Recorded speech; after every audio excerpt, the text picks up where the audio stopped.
The greatest inventor, perhaps who ever lived. I think everyone in the room would agree with that statement.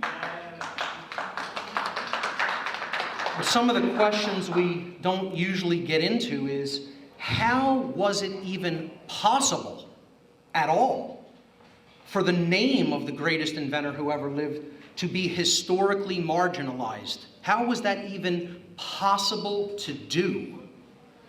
Okay? Another question I'm going to attempt to answer is, who would have been so influential and powerful that they could have accomplished this? Okay? And then, of course, why was this done? I think we all have kind of a pretty good idea of this question. Why was it done? And then in the second half of the presentation, I'm going to talk about what is going to be required on the part of humanity. What are we going to need to change within ourselves, within our own psychological makeup, within our own spirituality, if we're ever going to realize the most visionary technologies which Tesla planned to implement? And again, some people may not like what they're about to hear. This slide that I'm going to build here may be the most important slide you will ever see in any presentation. I call it How Our Reality is Built. It's a truth discovery methodology. Down here, you have knowledge. This block represents available information, which constitutes potential knowledge that may be gathered, processed, understood, and then acted upon by individuals in our society. On top of that knowledge, or again, over here, you'll see I've put or lack thereof, okay, knowledge or ignorance, okay? You have an understanding of that information, again, or lack thereof. These are the decision-making processes that each one of us uses, and they are dependent upon the knowledge that we either have or do not have.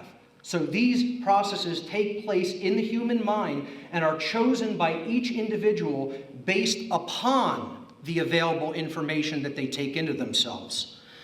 Above that, something happens externally, okay? We put our knowledge and our decision-making processes into action in the world through our behavior, okay? And that I call wisdom or lack thereof. Okay? So each individual's behavior is based upon the quality of their decision-making processes, which, again, in turn, are based upon the quality of their available information that they've taken into themselves. This three-step process, okay, was in the ancient world referred to as the trivium. That's a Latin term. It means the three ways, the three methods. It's a threefold process of truth discovery. And it's been eradicated from the modern world.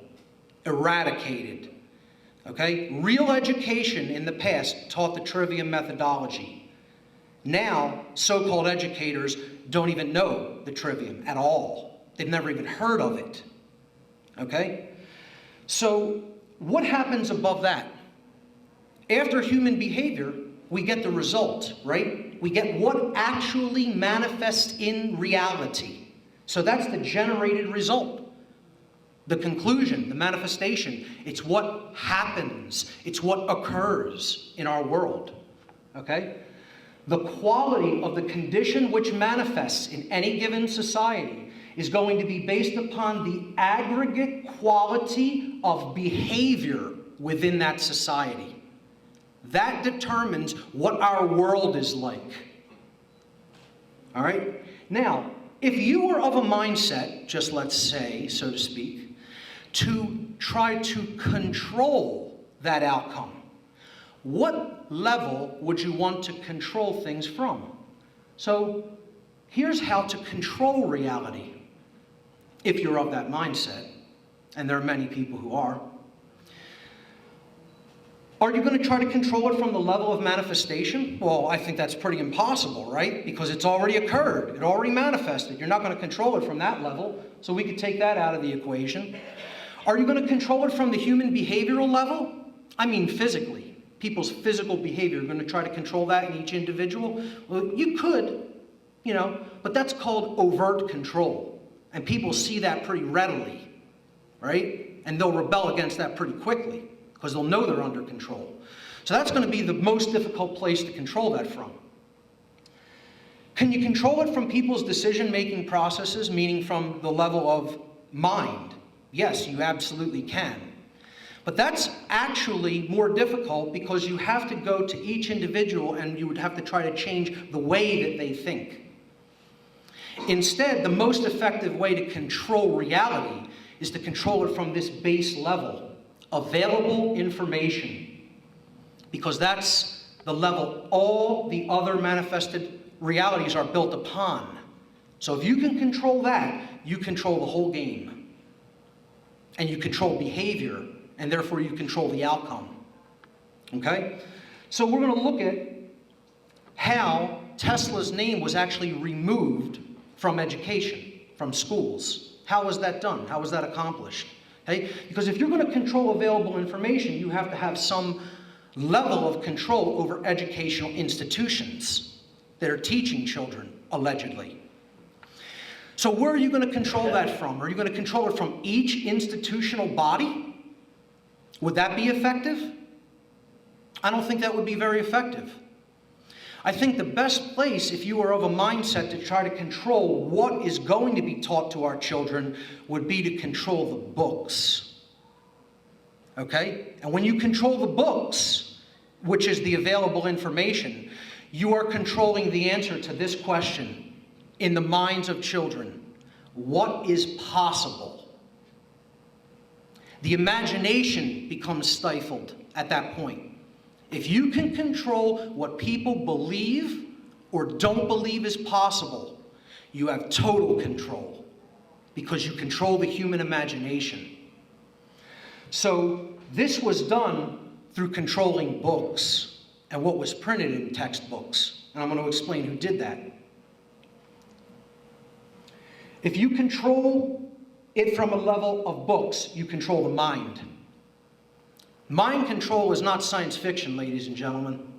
It's based upon the control of available information, which then determines our decision-making processes, which then determines our behavior, which then determines our reality. So, what this starts to sound like in the minds of people who are listening to me is, you're talking about a conspiracy, right? This is a conspiracy theory. Well, it's a conspiracy, but it's no theory. Okay? People have been mind controlled to not even understand the real meaning of the term, the word conspiracy. They don't even know what the word means or where it came from. Okay? The conspiracy comes from the Latin language. Con in Latin is a prefix that means with or together. Okay? And then the second part of the word, spiracy, comes from the Latin verb spiro spirare, which means to breathe or to respire. Okay? And of course, spirare is in turn derived from the Latin noun spiritus, meaning spirit. This is why when we're breathing, we're said to have spirit. We have life. We have spirit. When we stop breathing, we expire. The spirit leaves the body. Okay? So, with that definition in mind, a better understanding of the word conspiracy is simply this: those who come together to do something in like spirit. The word literally means of like spirit. Okay? Those who are of the same mindset and the same spirit, sharing the same goals. That's all it means. Okay? So, who were the conspirators? Who conspired to keep Tesla's name out of the available information that was taught to children in schools? Well, we know this gentleman. Most of us know this gentleman here, J.P. Morgan. We know his role, how he was connected with Tesla's life and work. So I'm not going to get into him that much today. I am going to talk about a couple of Tesla's other financiers who financed his projects, namely Nathan Rothschild and other members of the Rothschild banking dynasty, and John Jacob Astor, who was another one of Tesla's funders. Okay? And then I'm going to talk about John D. Rockefeller and his connection with these other gentlemen, and how he and the Rockefeller family and dynasty ultimately ended up controlling publishing houses. Okay, this is what we need to understand how Tesla's name was eradicated from human history, essentially. Not completely eradicated, but let's call it significantly marginalized. All right? Now, you'll notice that these men and their family bloodlines are some of the most influential people in the creation of some of the world's largest globalist think tanks. And what globalism really means is the centralization of power into fewer and fewer and fewer hands. All right? This is influenced by a lot of these think tanks that you see here. I'm going to specifically talk about one of them, namely the Federal Reserve System, which isn't necessarily a think tank, it's a financial institution. Okay? Which the Rothschilds largely dominate and control. But again, these men here, Morgan, Astor, and Rockefeller, or what I would call, and many other researchers into this field of research would call, agents of the Rothschild dynasty. Okay, this entrenched and foreign banking dynasty that ultimately controls the central banks of the world, including the Federal Reserve System here in the United States. Okay? They're also, again, very influential people who paved the way for things like the United Nations, the Royal Institute for International Affairs, the Council on Foreign Relations, which is right here in New York City, the Trilateral Commission, and the Bilderberg Group. I want to get into specifically, again, Morgan's influence in changing his connection to the Rothschild dynasty and his influence in changing the way publishing houses printed information. And I'm going to talk about how influencing the Rockefellers are in the modern day in this endeavor, in publishing of modern textbooks. Okay, so let's get into this. Again, these are globalists. You have to understand that's their mentality, that's their ideology. They're for the centralization of global power into fewer and fewer hands, and always work through think tanks that support global government. So, part of the organization, as I've said, that worked with these gentlemen, that these gentlemen founded actually, okay, was the Federal Reserve System. Part of the research into this was the connection between the Morgans and the people who own the Federal Reserve System. And the Morgans are some of the owners of the Fed. The Morgans, the Rothschilds, the Schiffs, many other influential financiers and bankers in the early, late 19th and early 20th centuries. So this is an excerpt of a document that tried to track. It was actually commissioned by the House of Representatives, and it tried to track who owned the Federal Reserve System, because it's not a governmental institution, it's a private banking cartel. It says, Chart 1 reveals the linear connection between the Rothschilds and the Bank of England and the London banking houses, which ultimately control the Federal Reserve banks through their stock holdings of bank stock and their subsidiary firms in New York. The two principal Rothschild representatives in New York, J.P. Morgan and Kuhn Loeb and Company, were the firms which set up the Jekyll Island Conference, at which the Federal Reserve Act was drafted. They were who directed the subsequent successful campaign to have the plan enacted into law by Congress, and who purchased the controlling amounts of stock in the Federal Reserve Bank of New York in 1914. We've been under the control of this central bank, which has devalued the currency of the United States for over 100 years now. Also in this document, it said the examination of the charts and text in the House Banking Committee staff report of August 1976 and the current stockholders list of the 12 regional Federal Reserve banks show this same family control. The same family control. Rothschilds, Rockefellers, Morgans, Schiffs, and other high-level financiers and industrialists. Okay? So this came from a document called Who Owns the Federal Reserve, sourced from another document called Federal Reserve Directors, a study of corporate and banking influence, which was a staff report by the Committee on Banking, Currency, and Housing conducted by the House of Representatives, 94th Congress, second session, August 1976. This is a chart of what has happened to the United States dollar, to the purchasing power of the dollar since the Federal Reserve has taken over the issuance of our currency. Okay? So what they're doing is they're taking the United States from the inside. They're conquering it from the inside, essentially. That's who these men, these globalists were. Okay? Not only did they marginalize Tesla's name from history, but they're directly responsible for why the dollar buys nothing now compared to what it used to. Okay? And the debt slavery that has resulted as a result of the devaluation of our currency. All right?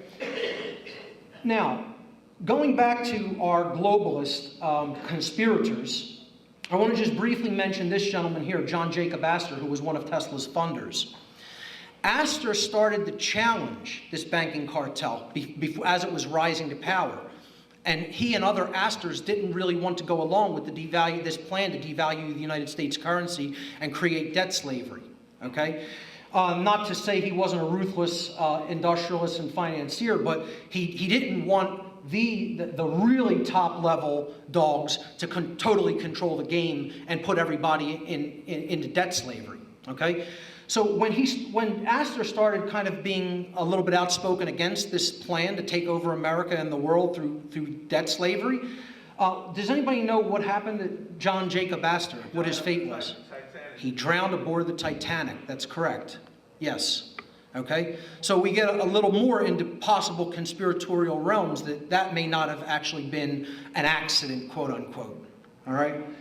But another gentleman I want to talk about is, of course, J.P. Morgan, his influence in the publishing house takeover in America to take it out of private family ownership, which was ultimately involved in writing textbook and publishing, and bring it into corporate ownership. And, of course, in the modern day, the Rockefeller family are the owners of the publishing houses. They own and control them all, essentially. Okay? So let's look at this dynamic a little bit. Throughout the 1890s, J.P. Morgan made many substantial loans to the Harper Brothers publishing houses, which were the big publishing houses of the time. Morgan's involvement in the Harper firm started the shift away from private family ownership of publishing houses, first to private investors, and then to large corporations that began to dominate the publishing industry in the mid-20th century. Today, the Rockefeller family own and control 3 out of the big 4 school textbook publishing houses, including Simon & Schuster, HarperCollins, and Random House. The 4th is Pearson, who the Rockefeller family does not outright own, but they largely influence. Okay? The Rockefeller family also owns McGraw-Hill Publishing, Little Brown and Company, Macmillan Company, Viking Press, Saturday Review, Business Week, and Book of the Month Club, among many others. They totally dominate publishing, and they were agents of the Rothschilds and Morgans during the time of the turn of the 20th century and leading right up into the 20th century and beyond. Okay? These globalists are who control those publishing houses. And what other industry do they control? Oil. They're the owners of big oil. Okay? When you think of the name Rockefeller, you think Standard Oil immediately. Okay?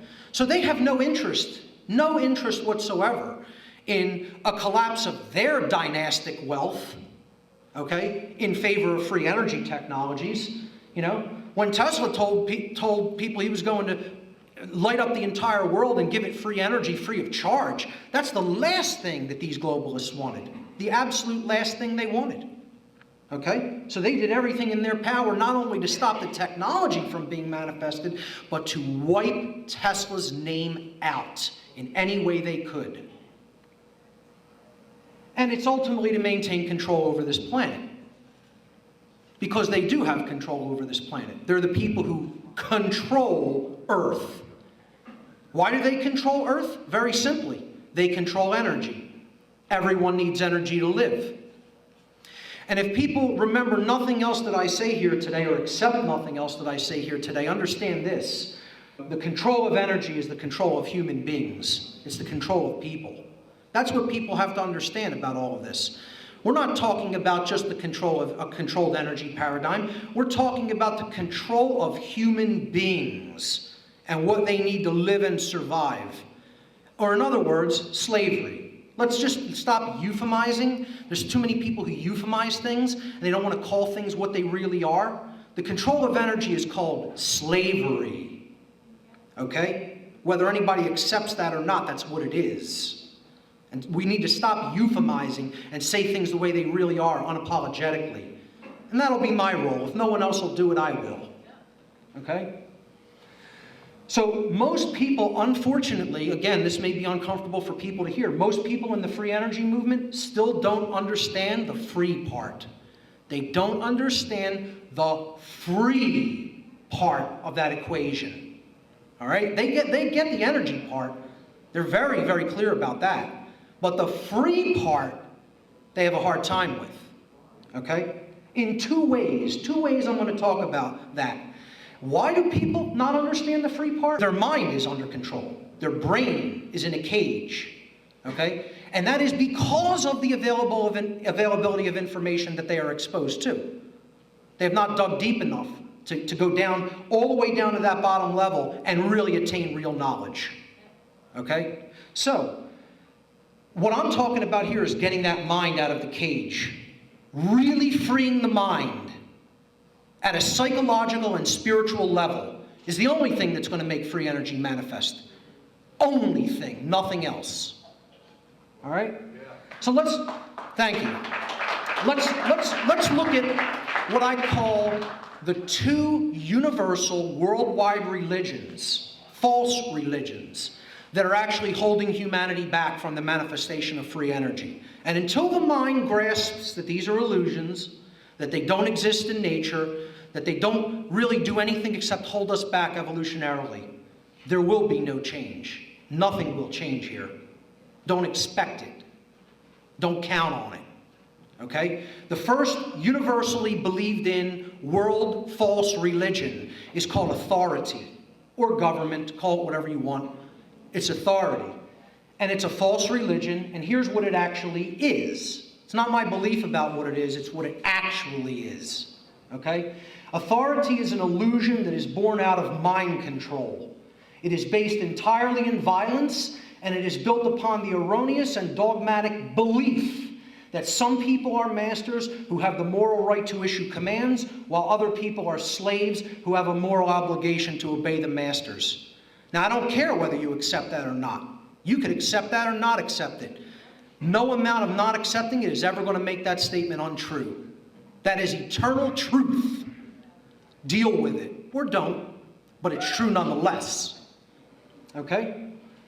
Now, authority in the old world worked like this, ladies and gentlemen. It was called the Old World Order. And I put order in quotes because it was nothing of the kind. It was chaos. It was chaos then, it's chaos now. As long as it goes on, it will be chaos. Okay? The old world order worked like this. There was a king at the top. Unquestioned, unchallenged rule. His word was law. He was the representative of God on the earth. No one could challenge his authority, quote unquote. This is called authority vested in one. The system is based entirely in violence, built upon the erroneous and dogmatic belief or religion that one person is the master who possesses the moral right to issue commands, while all others are subjects who have the moral obligation to obey the commands of the master. How does that differ from what we have today? Well, this is called the New World Order. And again, I put order in quotes, because it's nothing of the kind. It's slavery and chaos. Okay?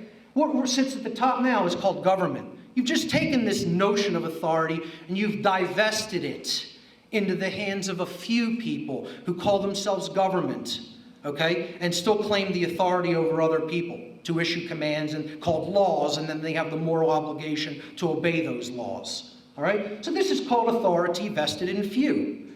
This system is based entirely in violence, built upon the erroneous and dogmatic belief or religion that a certain group of people are masters who possess the moral right to issue commands. All others are their subjects who have a moral obligation to obey them. Now, there's a little equation that's left out of here that also ties in with the word free, and that's called money. Okay, because really what rules at the top of that pyramidal structure is a combination of government authority and corporate control.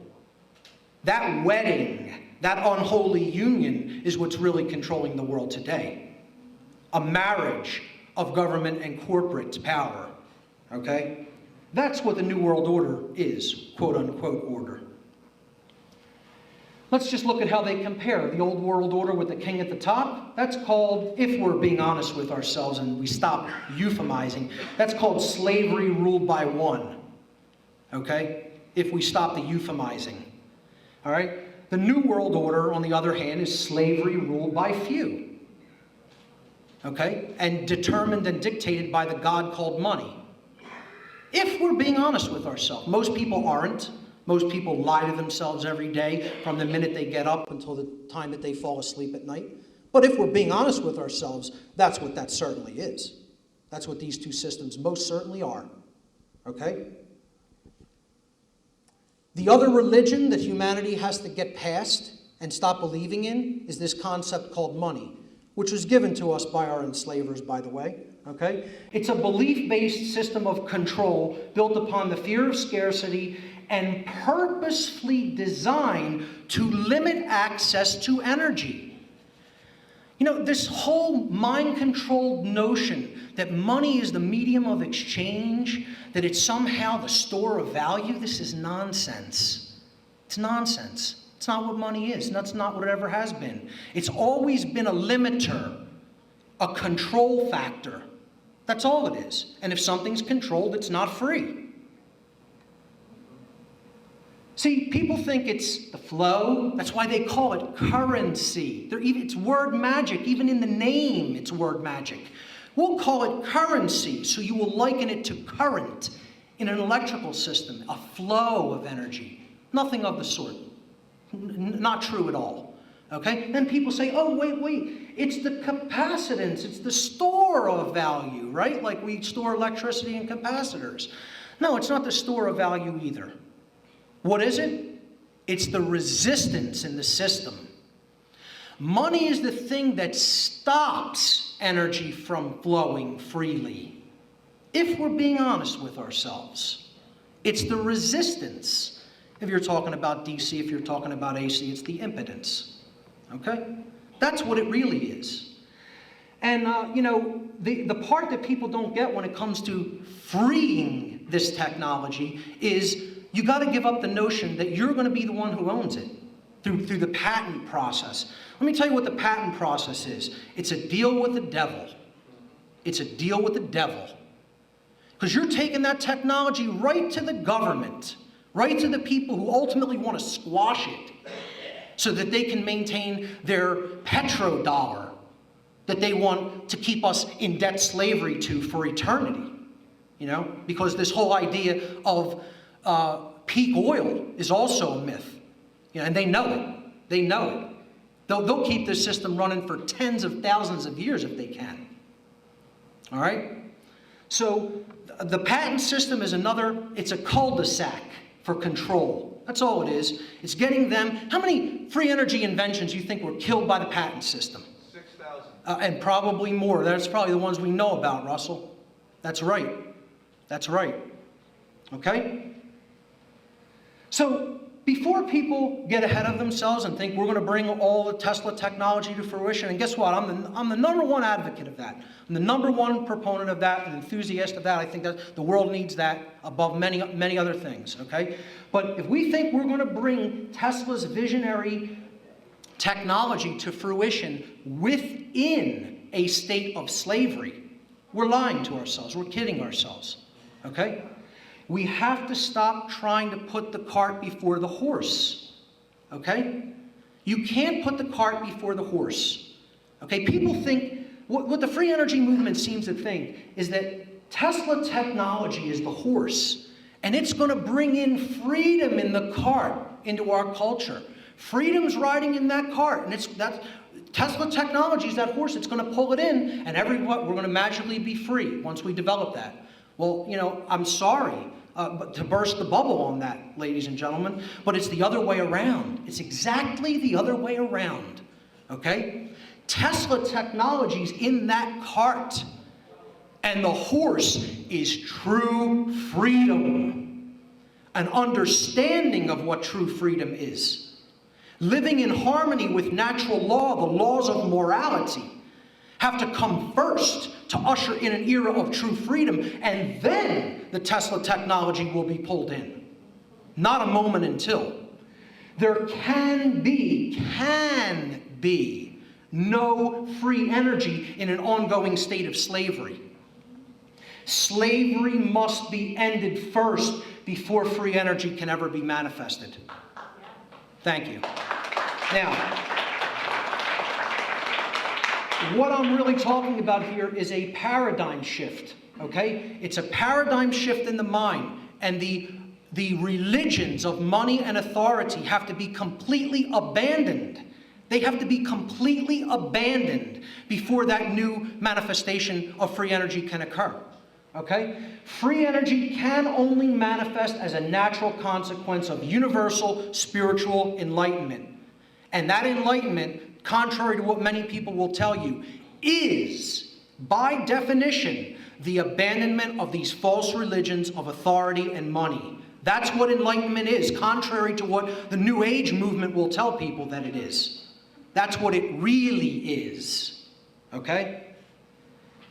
And I think the key ultimately lies in the mind of each one of us, in getting out of illusory notions that we stubbornly cling on to because we believe these things are necessary. They're not necessary, they never have been necessary, they never will be necessary. These are the control system factors that ultimately hold us back from true evolutionary development, from true evolutionary progress as a species. And I think if Tesla were here today, he would tell us about the importance of freeing our minds. He would advocate that we really need to do one thing in mass as a species if we are ever going to see his most brilliant and visionary technologies implemented, and that is this: to end slavery.